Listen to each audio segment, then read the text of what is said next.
చాలా మంచిది. దేవుని పిల్లలారా, సహోదరి సహోదరులారా, దేవుడు న్యాయవంతుడు, దేవుడు న్యాయవంతుడా అని మనము ఆలోచన కలిగినట్లయితే ఈరోజు క్రైస్తవులుగా ఈ భూమి మీద మనకంటూ ఎన్నో శ్రమలు, మనకంటూ ఎన్నో కష్టాలు, మనకంటూ ఎన్నో బాధలు, మనకంటూ ఎన్నో వేదనలు, ఒక కుటుంబంలో ఒక్కొక్క వ్యక్తికి ఎన్నో సమస్యలు అనేవి వస్తూనే ఉంటున్నాయి. రాలేని వారు ఎవరు కూడా లేరు. అందుకే బైబిల్ గ్రంథంలో, ప్రసంగి గ్రంథంలో 7వ అధ్యాయం 14వ వచనంలో సుఖ దుఃఖములను దేవుడు ప్రతి కుటుంబానికి, ప్రతి మనిషికి జతపరిచాడు. ఒక ఎడ్ల బండికి ఏ విధంగా అయితే 2 చక్రాలు ఉంటాయో అలాగే మనిషి జీవితంలో ప్రతి కుటుంబంలో కష్టము ఉంటుంది, సుఖము కూడా ఉంటుంది. కనుక ఈ 2 జతపరిచాడు. అయితే ఈ కష్టాల్లో, ఈ సమస్యల్లో, ఈ శ్రమల్లో మనము ఎలా ఉండాలి, ఎలా నిలబడాలి, ఎలా మనము దేవుణ్ణి మహిమపరచాలి, ఎలా దేవుణ్ణి గణపరచాలనే విషయాన్ని మనం గుర్తించాలి. చాలామంది గుర్తించలేం, చాలామంది గ్రహించలేం. కారణం ఏంటంటే మన భక్తిలో కొన్ని సందర్భాల్లో మనము పొరపాట్లు చేస్తూ ఉంటాం. దేవుడు అన్యాయస్తుడు అంటాం, దేవుడు న్యాయం తప్పిపోయాడు అంటాం. ఎందుకంటే మానవులుగా, మనుషులుగా కొన్ని పరిమితులు ఉంటాయి, కొన్ని సమస్యలు మనకు ఉంటాయి, కొంతవరకు తట్టుకుంటాం. బైబిల్ గ్రంథంలో యోబు అనే భక్తుడి గురించి మనకు అందరికీ తెలుసు. యోబు మరి బైబిల్ గ్రంథంలో 1వ అధ్యాయంలో అతడు ఊజు దేశస్థుడు, ఆ దేశంలోనే అతడు ధనవంతుడు. అలాగే అతనికి ఉన్న లక్షణాలు ఏంటంటే యథార్థవంతుడు, న్యాయవంతుడు, దేవుని యందు భయము భక్తి కలిగిన వాడు, చెడుతనాన్ని అసహించుకున్నవాడు, విసర్జించుకున్నవాడు. అంటే ఎంత మంచి లక్షణాలు ఉన్నాయి యోబు గారిలో, చాలా మంచి లక్షణాలు ఉన్నాయి. అయితే ఒకరోజు తన మీదకి, తన కుటుంబం మీదకి చాలా విపత్తులు వచ్చాయి, చాలా శ్రమలు వచ్చాయి, చాలా సమస్యలు వచ్చాయి, చాలా బాధలు వచ్చాయి. ఎలా అంటే తనకి ఎంతైతే ఆస్తి ఉందో అంత సర్వనాశనం అయిపోయింది. ఎంత బాధపడాలి.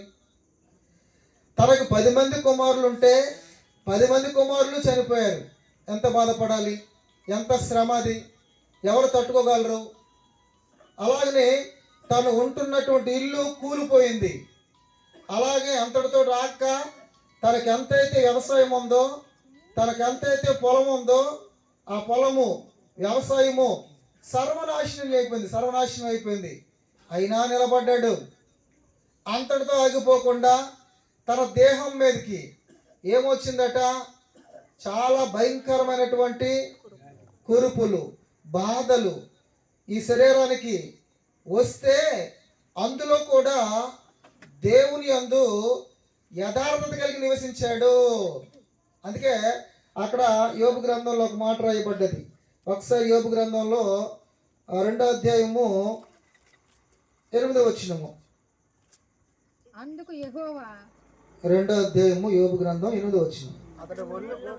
అతడు ఒళ్ళు గోకునుటకై చిల్ల పెంకు తీసుకొని బూడిదలో కూర్చున్నాడు. ఒళ్ళు గీక్కోవడానికి. ఏమండి, శరీరం అంతా బాధగల కురుపులు. అది ఎక్కడ వరకట, అరికాలు మొదలుకొని నడినెత్తి వరకు. మనకి ఎప్పుడైనా అలా వచ్చిందా? చిన్న బలహీనత వస్తేనే నేను ఈరోజు రాలేదు దేవుని దగ్గరికి అంటే, చిన్న కాలు నొప్పులు వస్తేనే అయ్యగారు నాకు రావడానికి కావదండి అంటే, మనకున్నటువంటి చిన్న బలహీనతలో మనం ఏం చేస్తాం, దేవుడు నాకు బాధ పంపించాడండి, నేను తట్టుకోలేకపోతున్నానండి, నాకు జ్వరం వచ్చిందండి అని మనం అనేస్తూ ఉంటాం. ఇతడు అరికాలు మొదలుకొని నడినెత్తి వరకు కూడా బాధగల కురుపులు, మామూలు కురుపులు కాదు, బాధ, తట్టుకోలేని పరిస్థితి. ఏమండి, ఆ ఒళ్ళు చిల్లి పెంకును పట్టుకొని గీక్కుంటున్నాడ, గోక్కుంటున్నాడట. ఆ బాధ తట్టుకోలేకపోతున్నాడు. ఎవరైనా యోబు గారు. ఒకప్పుడు ఎలాంటి వాడు? ఆ దేశానికే ధనవంతుడు. అతని వంటి వాడు ఎవడో కూడా లేడట. అందరు ఒకవైపు అయితే ఇతను ఒక్కడే ఒకవైపు. ఎంత గొప్పవాడు! ఇప్పుడు ఎలాంటి పరిస్థితి వచ్చింది? చాలా భయంకరమైనటువంటి శ్రమ వచ్చింది, చాలా భయంకరమైన కష్టం వచ్చింది, చాలా భయంకరమైన శోధన వచ్చింది. అయితే ఇప్పుడు భార్య వచ్చింది. భార్య వచ్చి ఏమంటుంది? 9వ వచనంలో, అతని భార్య వచ్చి, నీవు ఇంకను యథార్థత వదలక ఇందువా అంటుంది.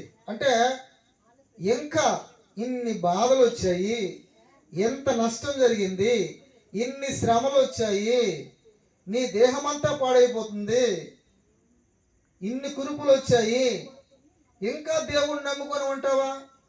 ఇంకా యథార్థంగా ఉంటావా? ఆ బ్రతికే బదులు దేవుణ్ణి దూషించే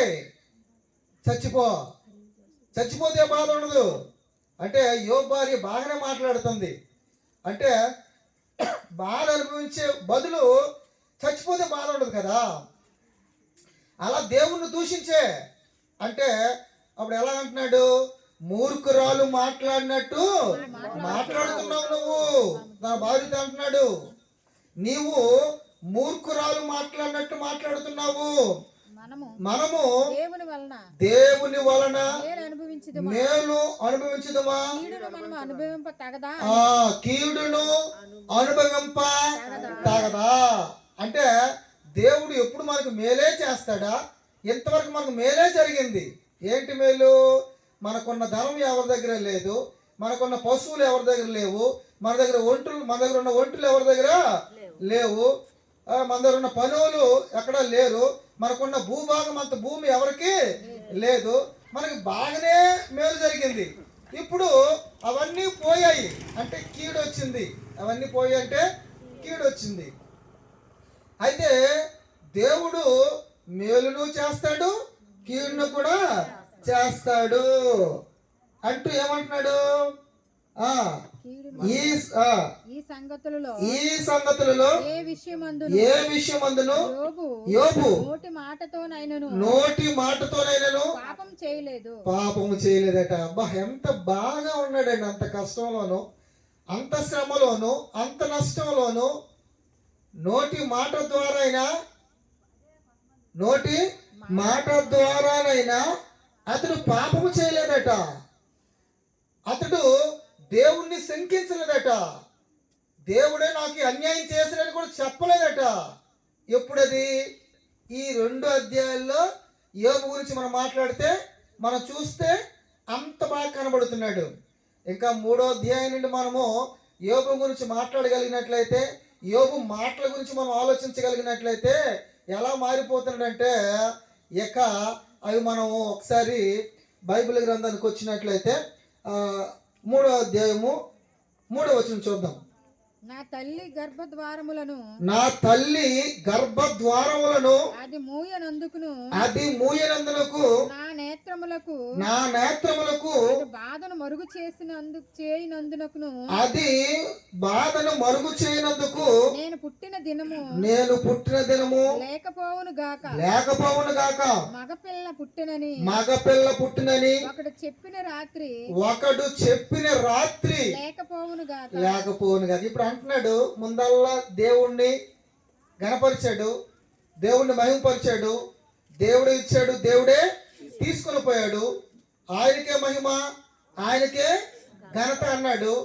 అలాగే మరి దేవుడి నోటి నుండి కీడు వస్తుంది, మేలు వస్తుంది అన్నాడు. ఇప్పుడేమంటున్నాడంటే, అతడు నా తల్లి గర్భ ద్వారములు ఎందుకు మూయకుండా ఉన్నాయి? నేను ఎందుకు ఈ భూమి మీదకి వచ్చాను?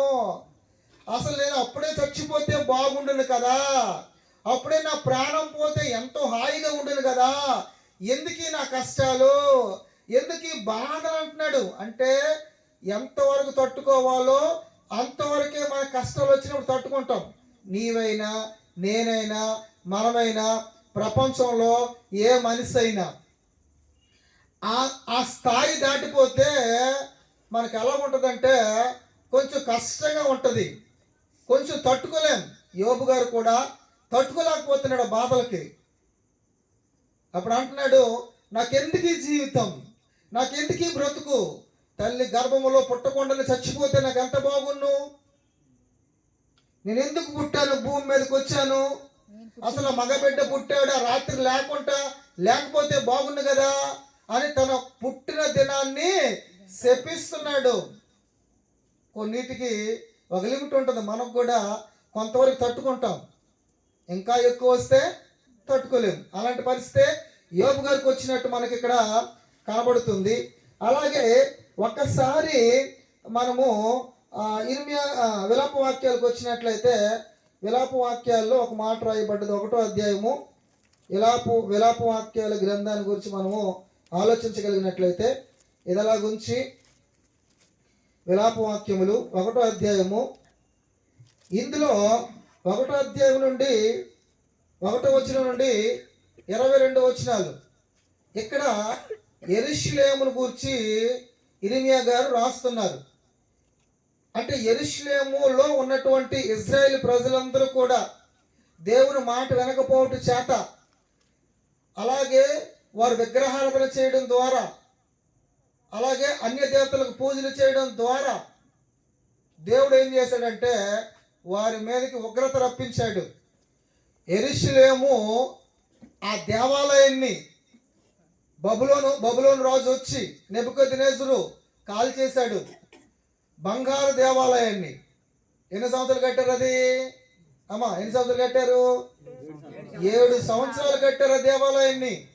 ఎంతమంది పనులు చేశారు ఆ పని? ఎంతమంది? సుమారుగా 1,63,500 మంది చేశారు. అంటే మరొక 20,000 మంది రెస్ట్ తీసుకునే వాళ్ళు. అంటే ఇంతమంది పనులు, చెట్టు నలికేవారు ఒక 70,000 మంది, బరువులు మోసేవారు 80,000 మంది, అలాగే వెట్టి చాకరీ చేసేవాళ్ళు 30,000 మంది, అలాగే సూపర్వైజర్లు 3,000, సుమారుగా 500-600 మంది ఉంటారు. అంటే ఒక గ్రూప్కి ఒక్కొక్క సూపర్వైజర్లు.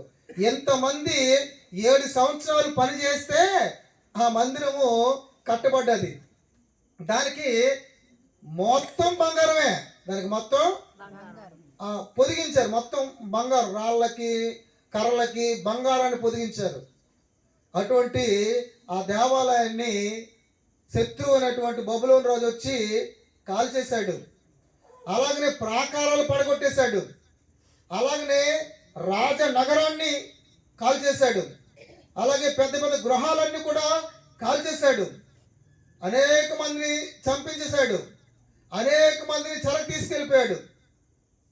ఇలాంటి కష్టకాలంలో ఇర్మియా ఇక్కడ మాటలు రాస్తున్నాడు. అది మనకు అర్థమైతే ఇక్కడ ఈ విలాప వాక్యాలని ఇలా వాళ్ళ పరిస్థితి ఏంటో అవన్నీ మీకు చదివితే అర్థమవుద్ది. కానీ అవన్నీ అలాగై అయితే ఇక్కడ చెప్తున్నాడు 1వ అధ్యాయము 18 వచనం. అమ్మా, యెహోవా న్యాయస్థుడు, నేను ఆయన ఆజ్ఞకు తిరుగుబాటు చేసి తిని సకల జనములారా చిత్తగించి ఆలకించుడి, నా శ్రమ చూడుడి చెబుతున్నాడు యెహోవా న్యాయస్థుడు. అంతవరకు యెరూషలేమును గూర్చి, వాళ్ళ తిరుగుబాటును గూర్చి, వారి కష్టాలను గూర్చి, వారి శ్రమలను గూర్చి, వారు తిండి లేని పరిస్థితి, వారి పిల్లల్ని వాళ్ళే వండుకునే పరిస్థితి, ఒక పావురపు రెట్ట అంటే పావురము ఏం చేస్తుంది? రెట్ట వేస్తుంది. ఆ రెట్ట ఒక పావల కొనుక్కొని దాన్ని ఆ పూటకు తినేవాళ్ళట. అంటే బ్రతికితే కొంతకాలం బ్రతుకుతామని తల్లిదండ్రులు వారి పిల్లల్ని తినే కరువు పరిస్థితి ఎవరికి వచ్చిందట? ఇజ్రాయేల్ ప్రజలకు వచ్చింది. ఎందుకు వచ్చిందట? వారు దేవుని మాట వినకపోవటం చేత. ఏ ఒక్కరికైనా దేవుని మాట వినకపోతే కఠినమైన పరిస్థితులు మనం ఎదుర్కొంటాం. మనం అనుకుంటున్నాము దేవుడు ప్రేమిస్తాడు, దేవుడు క్షమిస్తాడు, దేవుడు అవసరాలు తీరుస్తాడు, ఇలాంటివి మనకి అర్థమవుతున్నాయి. తప్పు చేస్తే దేవుడు కూడా శిక్షిస్తాడనే విషయాన్ని ఈరోజు ఎవరు చెప్పరు. దేవుడు జల్ల కొడతాడు, దేవుడు శిక్షిస్తాడు, దేవుడు శ్రమను పంపిస్తాడు. కానీ ఇక్కడ యెహోవా న్యాయస్థుడు, అంటే దేవుడి మీద నిందారోపణ లేదు ఇర్మియా. దేవుడు న్యాయమే చేశాడు. దేవుడు ఏం చేశాడు? న్యాయమే చేశాడు. కానీ ఇక్కడ మనం యోబు గ్రంథానికి వచ్చినట్లయితే యోబు గారు తనకొచ్చిన శ్రమల్లో, తనకొచ్చిన కష్టాల్లో, తనకొచ్చిన నష్టాల్లో ఏమంటే మనకైతే ఇద్దరు కొడుకులు ఉంటే కొడుకు పోతే కష్టం అనిపిస్తుంది, చాలామంది తట్టుకోలేరు. ఇప్పుడు మన పరిస్థితి అదే. మరి ఆస్తి బాబు చనిపోతే ఆ కుటుంబ సభ్యులు తట్టుకోలేని పరిస్థితి. 10 మంది కుమారులు, 10 మంది పిల్లలు, 7 కుమారులు, 3 కుమారులు తెచ్చిపోతే ఎలా బ్రతికారండి తల్లి తండ్రి, యోబు భార్య. కనుక వాళ్ళు అంటున్నారు దేవుడే ఇచ్చాడు, దేవుడే తీసుకుని వెళ్ళిపోయాడు, దేవునికే మహిమ. అలాగే చెబుతూ మరి ఫస్ట్ బాగానే ఉన్నాడు. రాను యోబు పరిస్థితి ఎలా మారిందో ఒక్కసారి యోబు గ్రంథానికి మరలా వద్దాం. యోబు గ్రంథంలో మరి దయచేసి 19వ అధ్యాయము 6వ వచనం. అలాగైతే ఇప్పుడు అంటున్నాడు 19వ అధ్యాయం 6వ వచనం. అలాగైతే దేవుడు నాకు అన్యాయం చేసిననియు, అలాగైతే దేవుడు నాకు అన్యాయం చేసిననియు, తన వలలో నన్ను చిక్కించుకొననియు మీరు తెలుసుకొనడి. ఇక్కడ అంటున్నాడు ఇప్పుడు దేవుడు అన్యాయస్తుడు కాదు, దేవుడు నాకు మేలే చేశాడు, ఆయన మంచోడు అని చెప్పిన యోబు కొంతకాలం వచ్చేసరికి ఏం చెప్తున్నాడు? దేవుడు నాకు అన్యాయము చేసినని తన వలలో నన్ను చిక్కించుకున్నాడు, తన వలలో పడేశాడు, నన్ను నాకు అన్యాయం చేశాడు, నాకు బాధ కలుగు చేశాడు అని చెప్పుతున్నాడు. ఈరోజు మనం అంతే కదా, కొన్ని సందర్భాలు బాగుంటాం, బాగానే భక్తి చేస్తాం, కొన్ని విపత్తులు రాగానే దేవుడు నా ఇంటికే విపత్తు పంపించాడా, దేవుడు నేను శత్రువు అయిపోయినా, దేవుడు నాకు అన్యాయం చేశాడా, నేనే పాపం చేశాను అని దేవుడిని మనం ఏం చేస్తున్నామట? అన్యాయస్తుడిగా చేస్తున్నాం.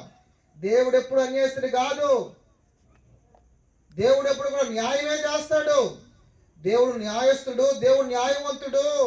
దేవుడు ఏ పని చేసినా ఆయన మంచే చేస్తాడు. మనకు అర్థమైతే, మనం తెలుసుకుంటే, మనం ఆయనకు దగ్గర అయితే ఆయన ఎప్పుడు అన్యాయస్తుడు ఆయన అనము.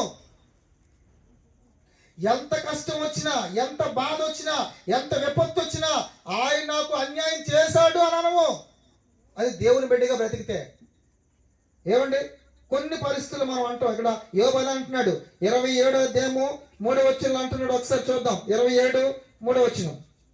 నా న్యాయమును పోగొట్టిన, నా న్యాయాన్ని పోగొట్టిన దేవుని జీవముతోడు నా ప్రాణమును వ్యాకులపరిచిన సర్వశక్తినితో అంటున్నాడు. నా న్యాయాన్ని పోగొట్టిన దేవుడు అంటున్నాడు. నేను న్యాయస్తుడు, కానీ నా న్యాయం ఏమైపోయింది? నా పిల్లలు పోయారు, నా పశువులు పోయాయి, నా ఒంటెలు పోయాయి, నా ఎద్దులు పోయాయి, నా పంట నష్టమైంది, నా ఇల్లు కూలిపోయింది అంటూ నా న్యాయాన్ని పోగొట్టాడు దేవుడు. అంటే ఇప్పుడు దేవుణ్ణి న్యాయవంతుడు అంటున్నాడా, దేవుణ్ణి అన్యాయస్తుడు అంటున్నాడా? దేవుడు అన్యాయస్తుడు, నేను న్యాయంగా బ్రతికని అంటున్నాడు. ఎవరు అంటున్నారు? మంచి భక్తి పరుడు. మరి నీకొస్తే యోబు కన్నా భక్తి ఉందా నీకు? యోబు కంటే మన భక్తి పరులమా? ఆ దేశంలో ఎంత మంచి లక్షణాలు ఉన్నాయో. ఎలాంటి వాడట?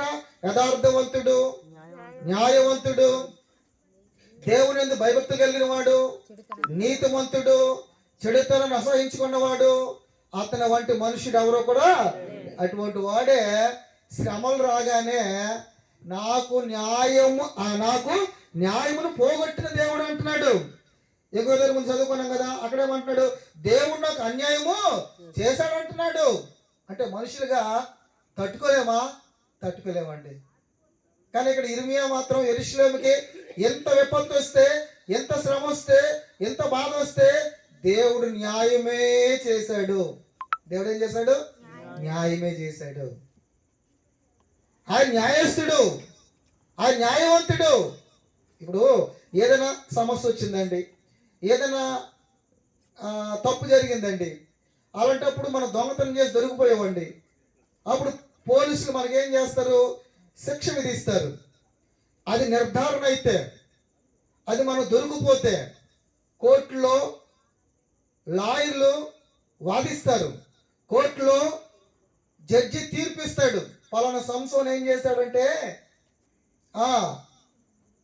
దొంగతనం చేశాడు కనుక ఇతనికి 3 రోజులు జైలు శిక్ష విధిస్తున్నాం అంటే ఇప్పుడు అది న్యాయం.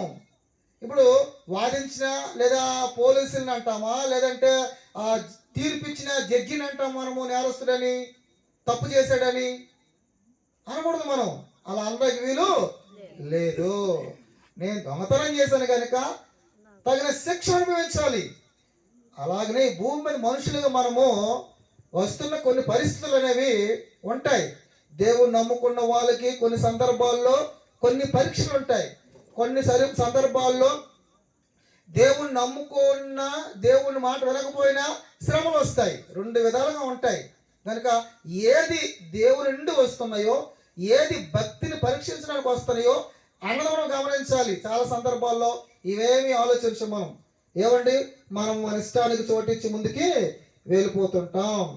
కనుక ఇప్పుడు అతనికి ఎప్పుడు అర్థమైంది అన్నది ఒకసారి మనం లాస్ట్ చివరికి వచ్చేస్తున్నాం. దయచేసి యోబు గ్రంథానికి వచ్చినట్లయితే 40వ అధ్యాయము 8వ వచనం. యోబు గ్రంథము. నీవు నా న్యాయమును బొత్తిగా కొట్టివేసెదవా, నిర్దోషులని నీవు తీర్పు పొందుటకై నా మీద నువ్వు అపరాధమును మోపుదువా అంటున్నాడు యోబు. మరొకసారి, నీవు నా న్యాయమును బొత్తిగా కొట్టివేస్తున్నావా? నేను న్యాయవంతుడిని కదా, నేను తప్పు చేశానన్నట్టు నువ్వు ఇలాగ నాకు శిక్ష పంపించావే, నీవు నా న్యాయాన్ని బొత్తిగా కొట్టివేశావు. నిర్దోషినని నీవు తీర్పు పొందుటకై, నిర్దోషినని నీవు తీర్పు పొందుటకై నా మీద అపరాధం మోపావు. నీది తప్పు లేదని నాది తప్పు అని నువ్వు నిరూపిస్తున్నావు అంటున్నాడు దేవుడితో. ఎవరు? యోబు అంటున్నాడు, నువ్వు నిర్దోషం అని నా మీద నువ్వు అపరాధాన్ని మోపావు, నేను తప్పు చేశాను అంటున్నా. అంటే ఇప్పుడు దేవునితో యోబు ఎలా ఢీకొంటున్నాడు? తప్పు నీదే అంటున్నాడు. ఎవరిది అంటున్నాడు? తప్పు నీదే అని దేవుడిని అంటున్నాడు. నువ్వు అన్యాయం చేశావు, నా మీద నువ్వు అపరాధం మోపుతున్నావు, నువ్వేదో నీతిమంతుడు అని చెప్పుకుంటున్నావు అంటున్నాడు. ఎవరు? యోబు. ఎప్పుడు అలాగ అంటున్నాడు? కష్టములో, శ్రమలో. అమ్మా అలాగనే మరలా వద్దాం. ఇప్పుడు యోబు గ్రంథం 42:5-6 వచనంలో చూద్దాం. యోబు గ్రంథము 42:5-6 వచనాలు. వినికిడి చేత నిన్ను గూర్చిన వార్త నేను వింటిని. అయితే ఇప్పుడు నేను కన్నులారా నేను చూస్తున్నాను. ఇప్పుడు అర్థమైంది యోబు గారికి. ఎప్పుడు అర్థమైందట? చివరి దినాల్లో దేవుణ్ణి చూసేటప్పుడు, దేవుని వార్త వినేటప్పుడు అప్పుడు అర్థమైందట. వినికిడి చేత నిన్ను గూర్చిన వార్త నేను వింటిని. అయితే ఇప్పుడు నేను కన్నులారా నిన్ను చూచున్నాను, కావున నన్ను నేను అసహించుకొని ధూళిలోను బూడిదలోను పడి పశ్చాత్తాపడుచున్నాను. ఇప్పుడు తనకు తాడుగా అసహించుకుంటున్నాడు. ఎప్పుడు అసహించుకుంటాం మనము? ఎప్పుడు మనము అసహించుకుంటాము? అంతకుముందు ఎలా ఉంది యోబు యొక్క జీవితం? అంతకుముందు యోబు యొక్క ఎలా మాట్లాడుతున్నాడు? చాలా దారుణంగా మాట్లాడుతున్నాడు. నీవు అన్యాయస్తుడు అంటున్నాడు, అలాగే నువ్వు న్యాయం తప్పాయి అంటున్నాడు, అలాగే నువ్వు ఉద్దేశం అని నా మీద అపరాధం మోపావు అంటున్నాడు. ఎంత దారుణంగా యోబు దేవుని మీద నిందారోపణ వేస్తున్నాడు. కానీ ఎప్పుడైతే దేవుడు దర్శించాడో, ఎప్పుడైతే దేవుడు కనబడ్డాడో, ఎప్పుడైతే దేవుడు వినికిడి చేత వార్త విన్నాడో, కన్నులారా చూశాడో, అప్పుడు నన్ను నేను అసహించుకొని ధూళిలోను బూడిదలోను పడి పశ్చాత్తాపడుతున్న. నిజమే, నేను పాపిని, నాదే తప్పు, నేనే పాపం చేశాను అని పశ్చాత్తాపం చెందుతున్నాడు. అంటే మనసు ఎప్పుడు మారింది యోబు గారికి? చివరిలో దేవుడు అర్థమయ్యాడు. అంతకుముందు నేనే నీతిమంతుడును, నేనే న్యాయవంతుడను, నేనే యథార్థవంతుడను, నా తప్పేమీ లేదు, దేవుడిదే తప్పు అంటున్నాడు. దేవుడే న్యాయం తప్పాడు, దేవుడు తీర్పులు తప్పు అంటున్నాడు. ఎప్పుడైతే అర్థమయ్యాడో దేవుడు మనకు అర్థమైతే అప్పుడు మనం దోషులు మనకు అర్థమవుతుంది. అప్పుడు మనం పశ్చాత్తాపం చెందుతాం. అప్పుడు యోగుకి ఏమొచ్చిందట? రెండంతుల ఆశీర్వాదము వచ్చింది. అంటే దేవుణ్ణి మనము అర్థం చేసుకోవడంలో మనం విఫలమైపోతున్నాం. అందుకే బైబిల్ గ్రంథంలో 119:71 వచనంలో నేను నీ కట్టళ్ళు నేర్చుకున్నట్లు శ్రమ నొందినుట నాకు మేలు. అంటే శ్రమ రావడం మేలాట. ఎందుకు మేలు? జాగ్రత్త పడ్డాడట దావీదు. నేను నీ కట్టడలు అనుసరించినట్లు నేర్చుకున్నట్లు నాకు శ్రమ రావడం మేలే జరిగింది అంటున్నాడు. అబ్బా, శ్రమలో గుణపాఠాలు వస్తాయి, శ్రమలో దేవునికి దగ్గర అవుతాం, శ్రమలో మనలో భక్తి పడుతుంది, శ్రమలో మనకు పరిశుద్ధత వస్తుంది, శ్రమలో మనం బలాన్ని పుంజుకోగలం. అదే చెబుతున్నాడు, నాకు శ్రమ రావడమే నాకు మేలయ్యింది అంటున్నాడు. మరొక మాట రోమపత్రిక 8వ అధ్యాయము 18వ వచనం. రోమపత్రిక 8వ అధ్యాయం 18వ వచనం అందరూ తీయాలి. మన ఎడల ప్రత్యక్షము కాబోవు మహిమ ఎదుట ఇప్పటి కాలపు శ్రమలు ఎన్న తగినవి కావని ఎంచుచున్నాను. అంటే మన ఎడల ప్రత్యక్షము కాబోవు మహిమ ఎదుట. ఒక రోజు ఆ మహిమ ఉంది, మనకందరికీ ఉంది క్రైస్తవులుగా. ఆ మహిమ దగ్గర ఈ శ్రమలు అంత, మనకు వచ్చిన శ్రమ వస్తే అంట, రాకపోతే అంట అంటున్నాడు పౌలు గారు. ఎన్నతగినవి కావు. మనం దేవునిలో ఉంటే, దేవుని దగ్గర అయితే ఎన్ని శ్రమలు వచ్చినా, ఎన్ని కష్టాలు వచ్చినా, ఎంత విపత్తు వచ్చినా ఆ మహిమ దగ్గర, ఏ మహిమ దగ్గర? ఒకరోజు దేవుని దగ్గరికి వెళ్ళి దేవునితో ఉండే ఆ భాగ్యం దగ్గర ఈ శ్రమలు ఉంటే ఎంత, లేకపోతే ఎంత. ఎంత మంచి మాటలండి ఇవి. ఈ శ్రమకే దేవుడు నిందిస్తావా? యోబు, నీకు వచ్చిన ఈ విపత్తును దేవుడు అన్యాయస్తులని చెబుతావా? లేదు. ఇలాంటి శ్రమల్లో మనము ఇవి ఎన్నదగిన కాదు. అక్కడ దాంతో పోలిస్తే, ఆ మహిమతో పోలిస్తే ఇదెంత శ్రమ, ఈ కష్టం అంతా, ఈ శోధన అంతా, ఈ బాధ అంతా ఇదేమి కాదు అన్నట్టు మనకు కనబడుతుంది. కనుక సహోదరులారా, దేవుని బిడ్డలారా, ఈరోజు క్రైస్తవులుగా మనం ఏం చెప్తున్నాం? సమాజానికి ఏం నేర్పిస్తున్నాం? ఏం దేవుని కొరకు మాటలు చెబుతున్నాం? 7 వారాలు రండి, మీ కోరికలు తీర్చబడతాయి. 7 వారాలు ఆకుండా రండి, మీకు పిల్లలు లేకపోతే పిల్లలు పడతారు. ఇదా? 7 వారాలు ఉపవాసం ఉండండి, మీకు మేలు జరుగుతుంది. ఒకవేళ జరగకపోతే దేవుడి నమ్మక వెనక్కి వెళ్ళిపోతావా? ఏమండి, ఇది కాదండి. ఈరోజు మనము అలాంటి భక్తి దేవునితో మనం చేసేవారికి ఉండకూడదండి. ఈరోజు మనం చూస్తున్న ఈ సమాజంలో ఏ సువార్త పడుతుంది, ఏ సువార్త వింటున్నా మనము అంతా ఈ లోక సంబంధమైన వాటి వరకే దేవుణ్ణి నమ్ముతున్నటువంటి సువార్త. ఇదా దేవుడు నేర్పించాడు? పైన వాటి కొరకు వెతకాలి. ఎవరండి అలా వెతుకుతున్నారు? ఎక్కడండి? పెద్ద సభల్లో ఎక్కడైనా సరే ఏం జరుగుతుంది అక్కడ? వెంటనే ఏమైనా జరుగుతున్నాయా? ఏమీ లేదే, వినికి లేదండి. ప్రార్థిస్తారు, వినబడుతుంది అంటారు. అది వినబడుతుందో లేదో, అది నిజమో అది అబద్ధమో ఎవరికి తెలుసు?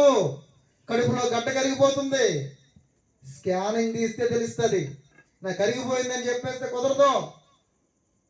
ఒకరోజు అపోస్తులు, ఒకరోజు యేసుక్రీస్తు వాళ్ళు చేశారంటే అద్భుతాలు చేశారు, ఆశ్చర్యకార్యాలు చేశారు.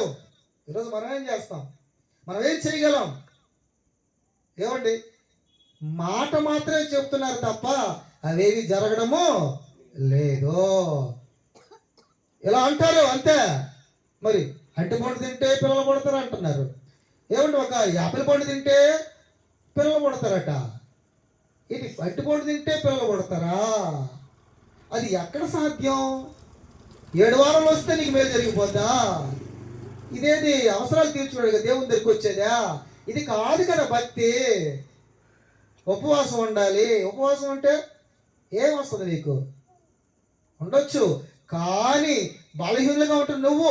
ఇంకా ఉపవాసం ఉండి నీకెన్నో వ్యాధులు వచ్చే పరిస్థితి తప్ప మేలు జరిగే పరిస్థితి లేదు. నీకు ఏకాగ్రత ఉండాలా దేవుని దృష్టిలో.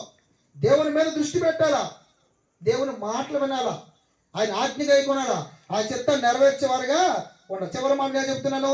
ఒకసారి లోకస్వార్తకు వచ్చినట్లయితే 23వ అధ్యాయంలో 39 నుండి 40. మరి సహోదరులు వచ్చారని కొంచెం ఈరోజు ఒక 5 నిమిషాలు ముందుకు వెళ్తుంది. 23వ అధ్యాయము 39 వచ్చిన వ్రాలాడ వేయబడిన ఒకసారి అందరూ తీయాలి. వ్రాలాడి తీయబడిన ఆ నేరస్తులలో ఒకడు ఆయనను దూషించుచు ఒకడు ఆయనను దూషిస్తూ నీవు క్రీస్తువు కాదా, నీవు క్రీస్తువు కాదా, నిన్ను నువ్వు రక్షించుకొనుము, నిన్ను నువ్వు రక్షించుకొనుము, మమ్మల్ని కూడా రక్షించమని మమ్మును కూడా రక్షించమని చెప్పును. వ్రాలాడ తీయబడినటువంటి నేరస్తుల్లో 3 నేరస్తులు, అటిద్దరు మధ్యలో యేసుక్రీస్తు. ఏమండి, అయితే బందిపోడు దొంగల్ని అలా సిలువ వేస్తారు. అయితే 2 నేరస్తుల్లో ఒక నేరస్తులు అంటున్నాడు యేసుక్రీస్తు. ఏమంటున్నాడట? ఇదిగో దూషిస్తున్నాడు. ఆ నేరస్తులు ఒకడు ఆయన దూషిస్తున్నాడు. ఏమండి, ఆయన రక్తం కారుతూ బాధ అనుభవిస్తున్నాడు. వీళ్ళకి మామూలుగా సిలువ వేశారు, కానీ ఆయన్ని ఆ రాత్రి నుండి ఆ పగలంతా కూడా కొట్టి కొట్టి హింసించి బాధపరిచి, ఎంత బాధ! ఏమండి, గడ్డలు పెరిగి ముసుగేసి కొట్టి, నేను కొట్టింది ఎవరు? అలాగే సిలువ మోస్తూ కొడుతూ రక్తం చిందిస్తూ ఎంత బాధ అనుభవించాడు. నిద్ర లేదు, తిండి లేదు, తెప్పలు లేదు. ఆ రాత్రి అంతా ఎక్కడి నుండి అక్కడికి, అక్కడి నుండి ఎక్కడికి, హేరోదు దగ్గరికి, పిలాతు నుండి హేరోదు దగ్గరికి. ఈ న్యాయపు తీర్పులో చివరికి 6 గంటల సమయంలో, 9 గంటల సమయంలో సిలువ వేయడం జరిగింది. ఎంత సమస్య ఉన్నాం. అతనిని ఇతనేమంటున్నాడు? దూషిస్తున్నాడు. నువ్వు క్రీస్తు కాదా, నిన్ను నువ్వు రక్షించుకొని నన్ను కూడా రక్షించయ్యా అంటున్నాడు. ఏమండి, బాధల్లో ఉన్న వారిని పుండి మీద కారం చల్లితే ఎలా ఉంటుంది? చాలా దారుణంగా ఉంటుంది కదండి. పాపం ఆయనే బాధపడుతూ ఇబ్బంది పడుతుంటే నువ్వు రక్షించుకొని మమ్మల్ని రక్షించవచ్చు కదా అని అంటున్నాడు. తర్వాత అయితే రెండో వాడు వాడిని గద్దించి అదే శిక్ష విధిలో ఉన్నావు గనుక రెండోవాడు అంటున్నాడు, రేయ్ ఊరుకో ఊరుకో, నీవు అదే శిక్షా విధిలో ఉన్నావు గనుక దేవునికి భయపడవా? మనకైతే ఇది న్యాయం. మనం దొంగతనాలు చేసాం, మనం బందిపోడు దొంగలం, మనం అన్యాయస్తులం, మనము ఎన్నెన్నో చేసాం, మనకి శిక్ష న్యాయమే. అయితే మనము చేసిన వాటికి తగిన ఫలం పొందుచున్నాము గాని ఈయన ఏ తప్పిదము చేయలేదని చెప్పి ఆయన చూసి, యేసు నీవు నీ రాజ్యంలోనికి వచ్చినప్పుడు నన్ను జ్ఞాపకం చేసుకోమని ఆయన. అంటే ఇప్పుడు ఏం చెప్తున్నాడు రెండో వాడు? మనకిది న్యాయం, మనకిది న్యాయం. మనం చేసిన పాపానికి ప్రతిఫలం అనుభవిస్తున్నాం, కానీ ఆయన ఏ తప్పిదం చేయలేదే, ఏ నేరము చేయలేదే, మనలాగా శిక్ష అనుభవిస్తున్నాడే. మరి అంటే వాడు ఎంత గొప్పవాడు! అయ్యా, నీవు నీ రాజ్యంలోకి వచ్చినాడు జ్ఞాపకము చేసుకున్నామని వేడేటప్పుడు యేసు ఏం చెప్పారు? అందుకు ఆయన వానితో, నేడు నీవు నాతో కూడా పరదేశంలో ఉందువు అని చెప్పాడు. ఏమండి, మార్పు చెందగానే, మనం చేసిన న్యాయం అనగానే దేవుడు తనకి పరదేశ ప్రాంతంలోనికి తీసుకువెళ్తున్నాడు. ఎవరిని? రెండవ దొంగని. గనుక మన పరిస్థితులు, క్రైస్తవులుగా క్రైస్తవ్యమే శ్రమలు, క్రైస్తవ్యమే హింసలు, క్రైస్తవ్యమే బాధలు. బాధలు వచ్చాను దేవుణ్ణి మర్చిపోకూడదు, శ్రమలు వచ్చాను దేవుని దూషించకూడదు, నిలబడాలి. దేవుడు న్యాయవంతుడని నువ్వు నమ్మాలి. దేవుడు న్యాయవంతుడు అని నమ్మాడు. ఈ రెండో దొంగ గనుక తగిన ప్రతిఫలాన్ని పొందాడు. గనుక నీవు నేను మనందరం కూడా అలాగనే యోబు ప్రారంభ దినాల్లో చాలా బాగా దేవుణ్ణి గనపరిచాడు, దేవుణ్ణి స్తుతించాడు, ఆయన ఇచ్చాడు, ఆయన తీసుకున్నాడు.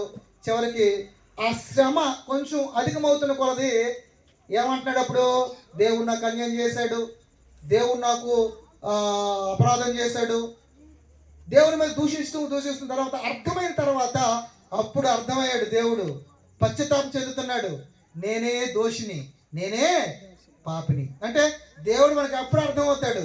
అలా ఎప్పుడైతే అనుకుంటామో అప్పుడే మనకు దేవుడు అర్థమైనట్టు. కనుక దేవుడు నీతిమంతుడు, ఆయన యథార్థవంతుడు, ఆయన న్యాయవంతుడు. మనం ఆయన తీర్పులు శోధింప సఖ్యమైనవి. కనుక ఆయన తీర్పుకి, ఆయన ఆజ్ఞలకు, ఆయన కట్టలకు, ఆయన ప్రతి కార్యక్రమం మనం శిరస వహించాలి. అలా వహిస్తూ భక్తులు నిలబడి ముందుకు వెళ్ళాలి. మీకు అందరికీ తెలియజేస్తూ ఈ మాటలు ముగిస్తున్నాను. ఈ సమయం